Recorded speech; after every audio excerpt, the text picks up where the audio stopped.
এই করে মাছের কালিয়া করছি। মাছগুলোকে ভালো করে ভেজে নিলাম, ভেজে নিয়ে ভালো করে মাছগুলোকে তুলে নিলাম। দিয়ে এবার পেঁয়াজ, একটু আদা বাটা, জিরে বাটা দিয়ে দিলাম, নুন হলুদ দিয়ে দিলাম, দিয়ে ভালো করে একটু ধনে গুঁড়ো দিয়ে দিলাম, দিয়ে কষিয়ে নিলাম। কষিয়ে নিয়ে একটু এতে মাছগুলোকে দিয়ে দিলাম, দিয়ে এই মাছের তেল ঝাল করছি।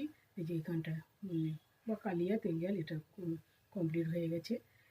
এখানে বাঁধাকপি, চিংড়ি বাঁধাকপি, বাঁধাকপিটাকে ভালো করে কুটিয়ে নিলাম, কুটিয়ে নিয়ে ভালো করে ধুয়ে নিয়ে তারপরে এবার কড়াতে তেল দিয়ে বাঁধাকপি আর আলু একসঙ্গে নেড়ে নিলাম। নেড়ে নিয়ে চিংড়ি মাছ ছিল, চিংড়ি মাছটাকে ভেজে তুলে নিলাম। তুলে নিয়ে এবার পাঁচ ফোড়ন, একটু শুকনো লঙ্কা, একটু তেজপাতা সব দিয়ে দিলাম। দিয়ে ভালো করে বাঁধাকপিটা এদিক ওদিক রান্নাম। একটু আদা বাটা, জিরে বাটা, একটু নুন হলুদ লঙ্কা গুঁড়ো সব কিছু দিয়ে দিলাম। দিয়ে ভালো করে কষতে আরম্ভ করলাম। চিংড়ি মাছ যে ভেজেছিলাম সেইগুলোকে ওইতে তুলে দিয়ে দিলাম।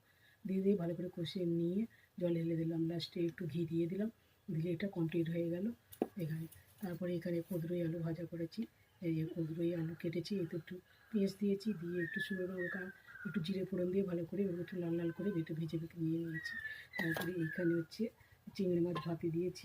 এই এখানটায় এই যে এই যে চিংড়ি মাছ ভাতে দিয়েছি।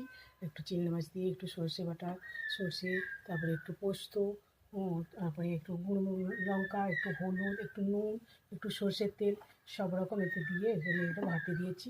এতে এটা একটু সময় দিতে হবে, কমপ্লিট হয়ে যাবে।